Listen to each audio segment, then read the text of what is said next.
নমস্কার বন্ধুরা, কেমন আছেন সবাই? আশা করি ভালো আছেন। তো বন্ধুরা, কালকে আপনাদের একটি ভিডিওর মাধ্যমে আমি জানিয়েছিলাম যে কৃষক বন্ধু প্রকল্পের টাকা রাজ্যের মাননীয় মুখ্যমন্ত্রী গত 29শে জুলাই সবার ব্যাংক অ্যাকাউন্টে পৌঁছে দেওয়ার শুভ সূচনা করেছিলেন, কিন্তু সেই টাকা পেতে অনেক দেরি হচ্ছে এবং কারণটাও আমি আপনাদের জানিয়েছিলাম।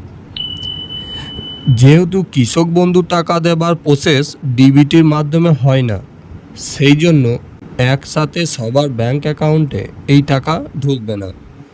এবার ডিবিটিতে কি হয় না, ডিবিটির মাধ্যমে ডাইরেক্ট উপভোক্তার ব্যাংক অ্যাকাউন্টে টাকাটা পৌঁছে যায়। কিন্তু যেহেতু আমাদের রাজ্যের এই প্রকল্পের টাকা দেওয়া ডিবিটির মাধ্যমে হয় না, সেহেতু এই টাকা সবার ব্যাংক অ্যাকাউন্টে একেবারে ক্রেডিট হবে না, তাই একটু দেরি হচ্ছে।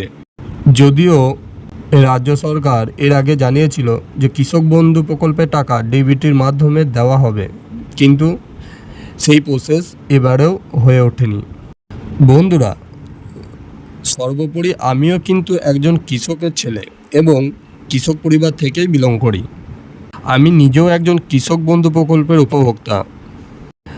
আজ আমার ব্যাংক অ্যাকাউন্টে কৃষক বন্ধু প্রকল্পের টাকা ক্রেডিট হয়ে গিয়েছে। এই রইল তার ব্যাংক SMS, আপনারা দেখে নিতে পারেন। এরই মধ্যে একটি খুশির খবর, কৃষক বন্ধু প্রকল্পের অফিসিয়াল ওয়েবসাইটে আবার নতুন করে স্ট্যাটাস চেক করা যাচ্ছে। আপনারা চাইলে অফিসিয়াল ওয়েবসাইটে গিয়ে ভিজিট করে নিজের স্ট্যাটাস চেক করতে পারবেন। এর জন্য আপনাদেরকে কৃষক বন্ধু প্রকল্পের যে অফিসিয়াল ওয়েবসাইট সেখানে যেতে হবে, যার লিঙ্ক আমি ডিসক্রিপশানে দিয়ে দিচ্ছি।